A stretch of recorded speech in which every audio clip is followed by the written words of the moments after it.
So, welcome everybody to this session on the Book of Certainty by Martin Lings, and we've come to chapter 5 entitled The Gardens of the Heart and the Soul.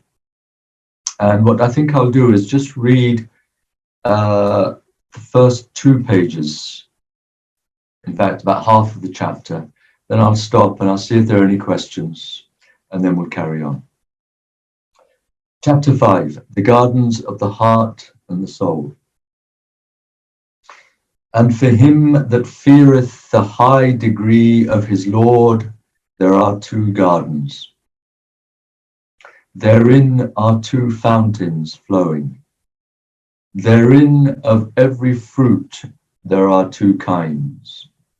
Quran 55, 46, 50 and 52. So what Dr. Lings has done here from the Surah Ar-Rahman is he's given 3 verses, not consecutively, but separated by a few verses each. The 46, أَمَّا مَنْ خَافَ مَقَامَ رَبِّهِ جَنَّتَانِ. That's 46. So he's translated the maqam of God as the high degree of his Lord. أَمَّا مَنْ خَافَ مَقَامَ رَبِّهِ جَنَّتَانِ. So it's a beautiful translation. We should take note of that translation of maqam, normally translated as station, because it's the place where you stand. Maqam, it's a place name, and it's from where qayyumiyya, where yaqumu, qama yaqumu, you stand up. So normally it's translated as the station, the high station, but here Dr. Lings has given us the word a degree, the high degree of his Lord. There are 2 gardens. Therein are 2 fountains flowing. فيهما جنات تجريان. That's verse 50. In both of these gardens there are fountains flowing.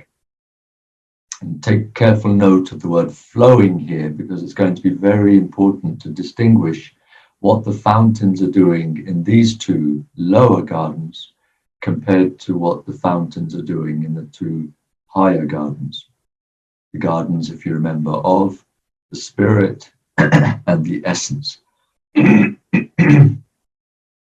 Then the final verse, therein of every fruit there are 2 kinds. فيهما من كل فاكهة زوجان. In those 2 gardens there is every kind of fruit, but every kind of fruit, there are 2 kinds of those fruits. And again, we have to pay careful attention to this, because he's going to comment on it in this chapter.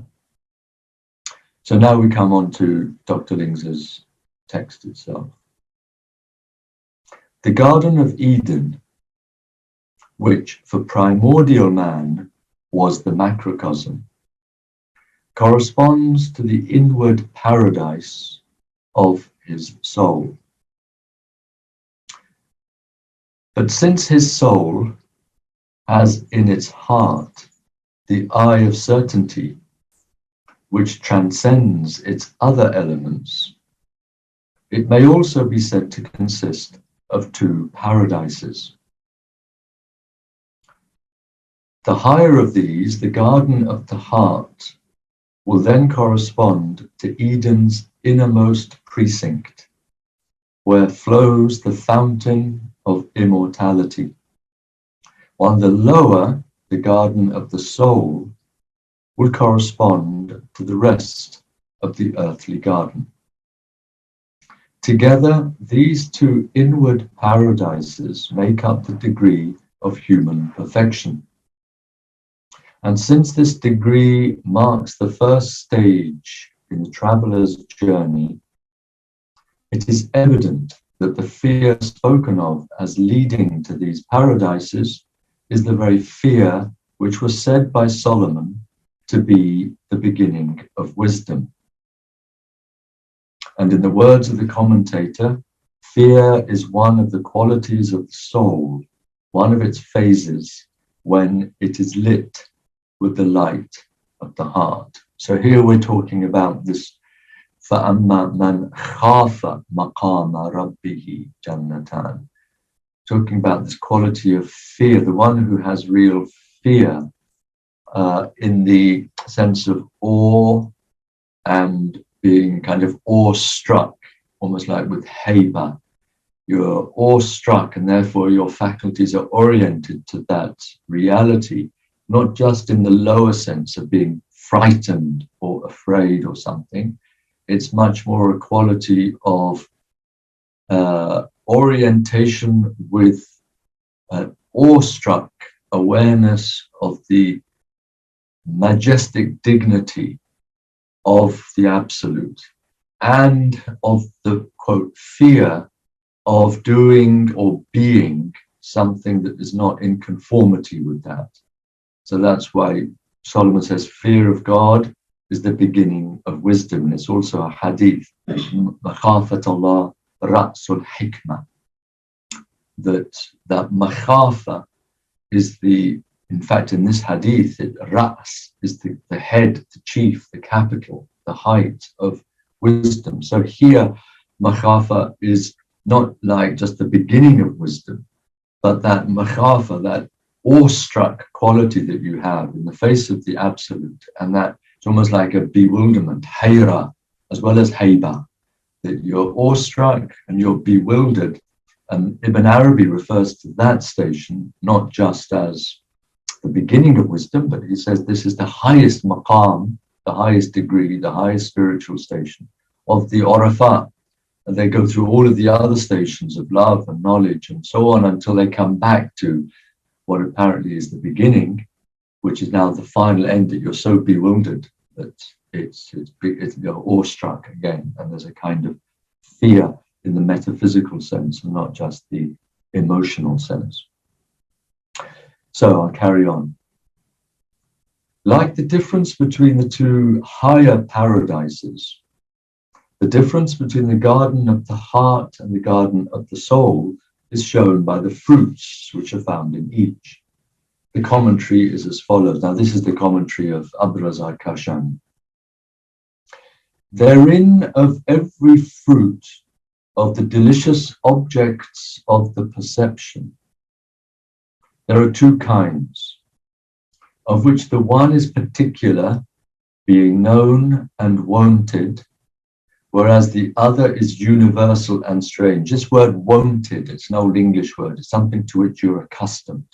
Wanted, you're used to it. It's known and you're used to it. It's a particular thing that you're known, that you're used to. Whereas the other is universal and strange. Strange in the sense of unknown, unaccustomed, a gharib in that way.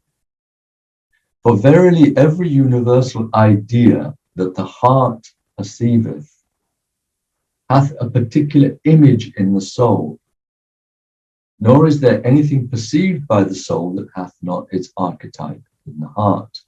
So these outward objects of perception, in their particularity, in the way that you know them, that is what your soul corresponds to, because the soul itself is particular and you know particular things with your particular soul.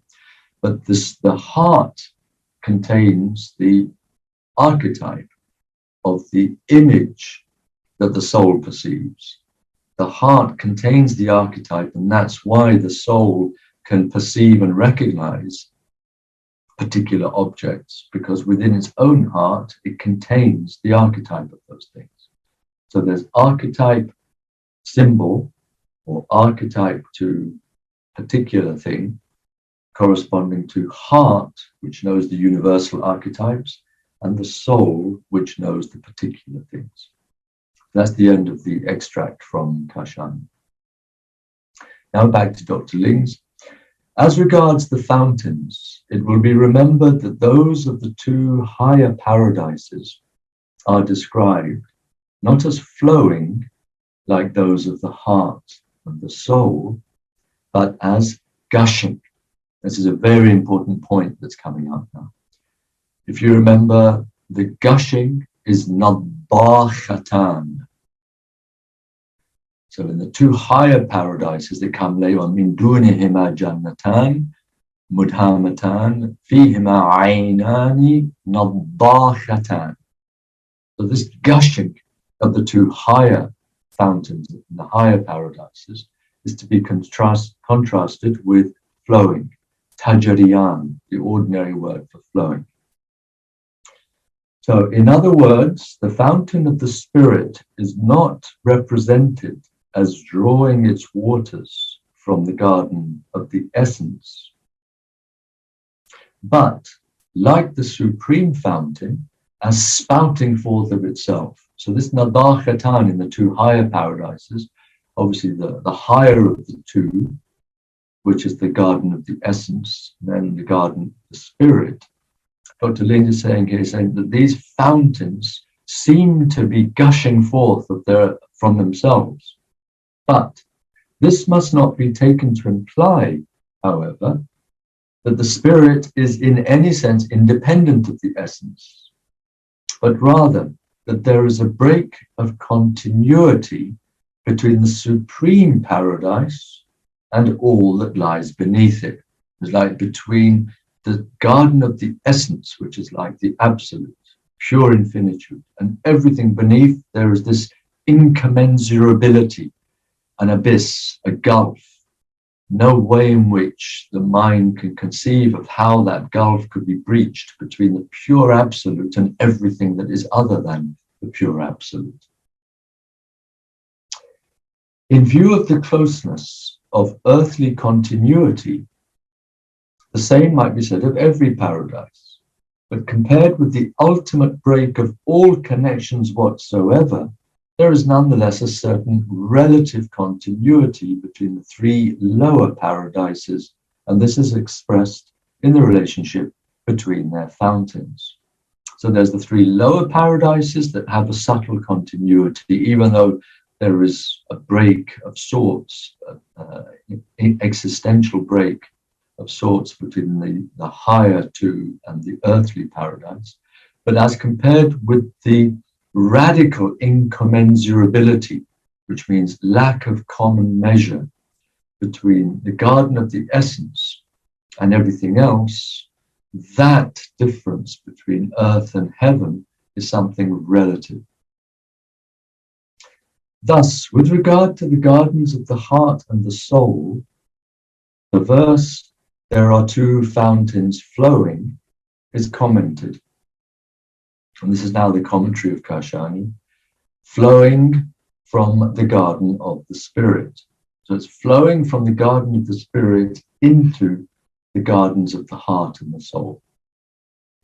Now, water, this is where it becomes this chapter suddenly becomes very much more to do with spiritual perception here and now for all of us, rather than just being a description of eschatological realities.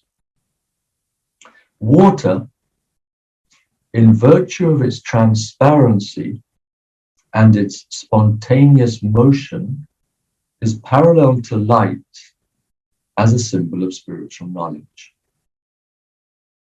And although we have already mentioned the symbolism of light, and although we hope to consider it more fully in a later chapter, it will perhaps be as well to touch upon it here, insofar as it may help to explain the differences between the four fountains. So now we're going into a discussion of the symbolism of light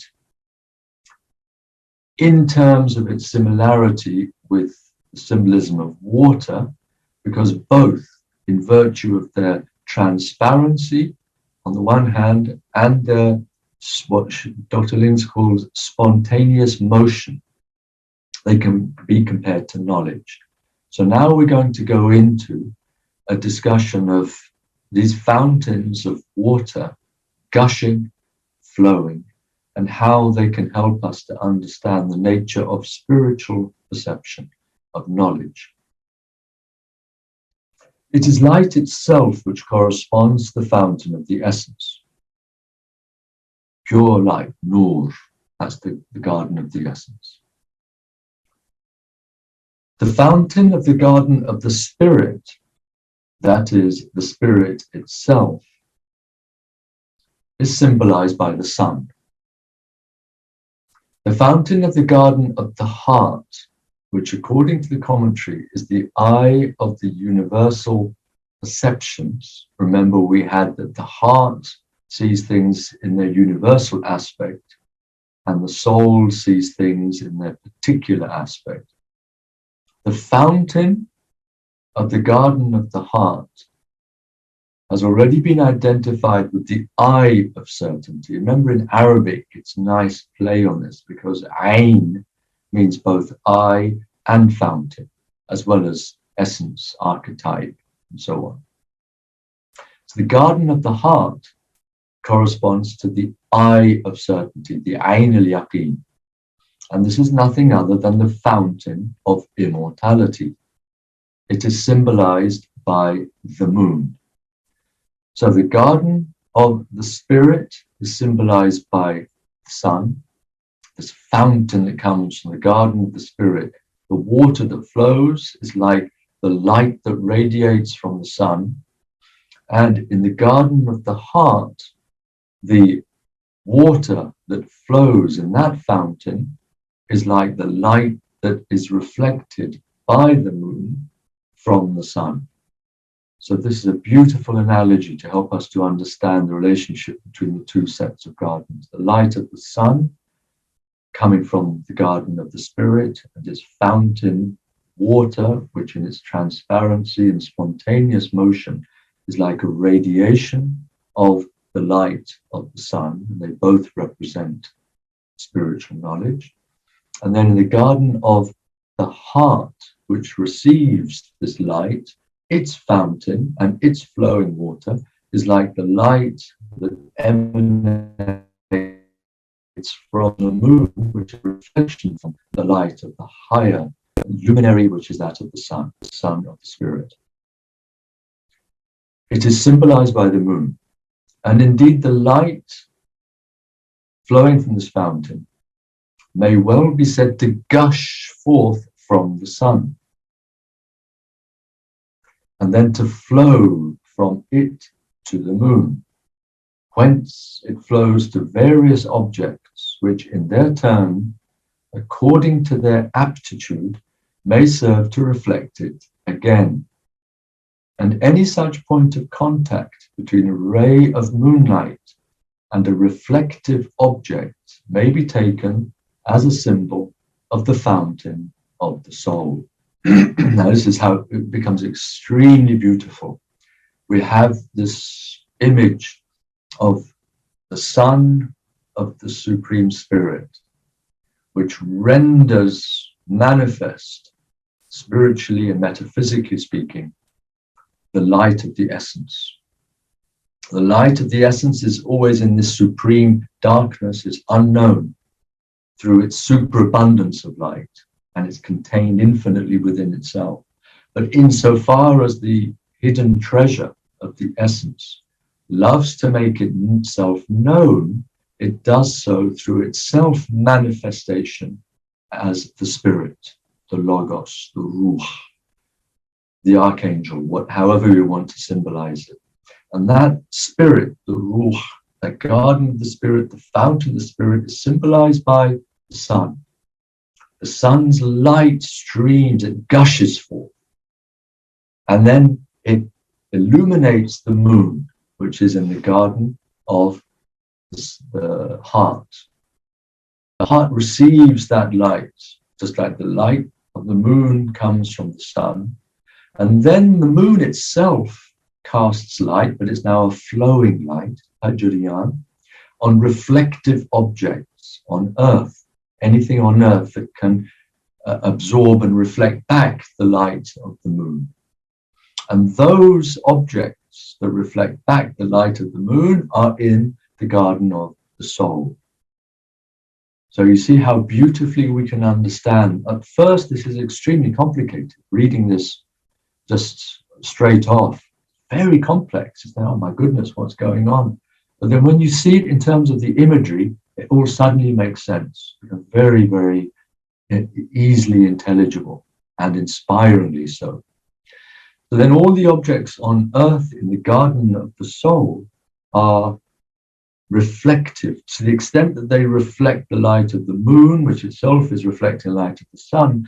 You see something of the moon and the sun, the spirit and the heart through everything around you. And this is where you're beginning to see what Schuon calls the metaphysical transparency of phenomena. So this fountain, the fountain of the soul, is defined in the commentary as the eye of the particular perceptions. Remember, we had this earlier. And it is, in fact, none other than the law of certainty, the ilm al-yaqeen. For this law, this ayn al-yaqeen, this ilm al-yaqeen, is indeed the source of the true man's clear perception of the particular known and wanted objects. Remember, we had that earlier, things that are known and you're accustomed to them. That is the source of the true knowledge of those things comes from this perception of them as reflections of the light of the moon, symbolizing the knowledge in the heart. It is his means of understanding their true nature. For just as the fountain of immortality, which springs in his heart, draws its waters from the garden of the spirit, the fountain of the law of certainty, which springs in his mind, the ilm al-yaqeen, which springs from the mind, draws its waters from the garden of the heart, so that through it he is able to refer the particular objects of perception back to their universal archetypes. And absolutely crucial here.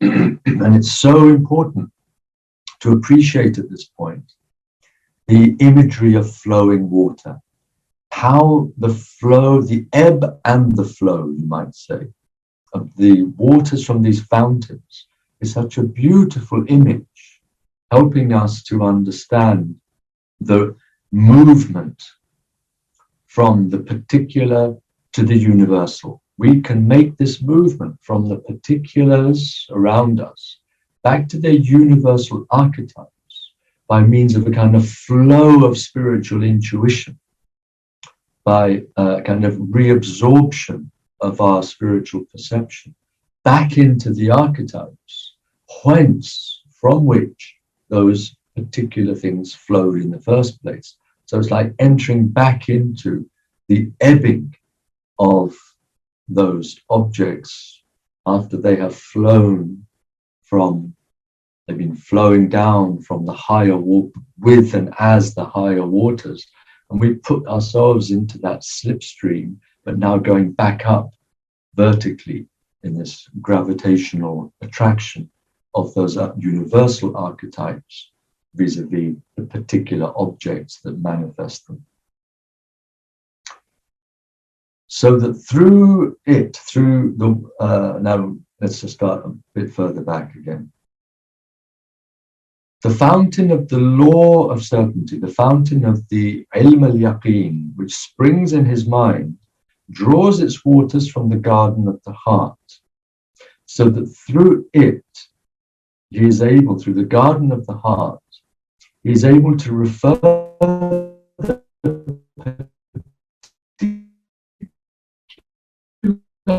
objects of to take delight in them, not merely for themselves, but also in that they are the shadows or images of higher realities. It is thus the presence of this fountain in the garden of the soul which gives full flavor. Look at how beautifully he says this. Full flavor to the fruits. That is, to the particular objects perceived by the senses, by revealing them to him in the fullness of their true nature. It's a really beautiful way of putting this. Giving full flavor to those fruits of paradise by virtue of relating them back to their universal archetypes. It's the very opposite of what the worldly person thinks, that for me to do full justice to these beautiful fruits on earth, all these wonderful experiences I can have. I can taste, for example, the coffee that God has made, this wonderful taste of coffee. And the worldly person says, in order to do justice to this gift from God, have as much coffee and love the aroma and the taste and have a bit of chocolate with it and so on and so forth to enhance this flavor of this wonderful drink that God has given, which is halal, which is this, which is that, which helps the mind to be focused. Whereas what we're told here is almost the exact opposite, that the only way you can really extract from the coffee bean the fullness of the flavor that it's giving you is if in your heart you can flow back to the archetype of all wove, of all things that you can taste and enjoy, back to the higher level. So in fact, on the earthly plane, it can translate into actually not partaking of the taste, not taking a cup of coffee, abstaining from it, precisely because you have a higher taste, a deeper taste, a universal taste of something of which the coffee is just a minor manifestation on this lower plane. So I'll just read this again.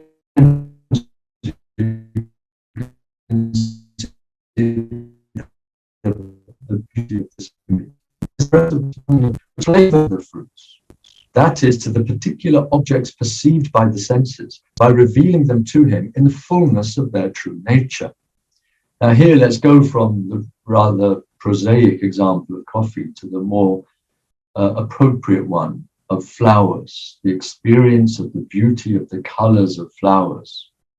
And here I would recommend that you read what Dr. Lings says about the symbolism of the triad of the primary colors in his book, Symbol and Archetype, where he says that the perception of the difference, the distinctiveness of the red, of the gold, of the blue, your perception of the distinctiveness of them is much greater on the principial level than on the purely manifested level, even though it's difficult to conceive of that. But when you walked into Dr. Lings's garden and you saw the way he had arranged the flowers, particularly with the stress on the gold, on the red, on the blue, with the green, of course, as the background, primary colors coming straight forward. This is, we can understand what he's saying here, perhaps more deeply if we think about the experience of particular objects of beauty, such as flowers, and through the eye of his understanding, through the eye of his perception, that what he would be seeing through these beautiful particular objects, these flowers and their colors and their distinctiveness, would be, and he would get a much, in his particular, in other words, it is, I'll read it again. The presence of this fountain, that is the fountain of the garden of the heart, in the garden of the soul, gives full flavor to the fruits, that is, to the particular objects perceived by the senses. By revealing them, the particular objects, revealing the particular objects to him in the fullness of their true nature. In other words, it is in virtue of this fountain that even in his perception of these particular objects, he remains always conscious of the spirit. And this is what, again, Dr. Lings is describing his own soul here, saying that even while he's marveling at the beauty of the flowers in his garden, he's not taken away from the spirit towards in the direction of the particularities of this or that flower, but rather the particularities and their beauties make him even more conscious of the spirit, because they reveal to him the fullness of their nature in the spirit. And he can perceive all of this intuitively with the eye of his heart because of the presence of the heart, of the spirit, down into his own soul. So he's able to rise up to the source of these particularities in his vision of the beauty of those particularities, of the particular object. So it's the beauty that relates him to a higher degree of acuity, of perception, of the beauty of the source where all these objects flow.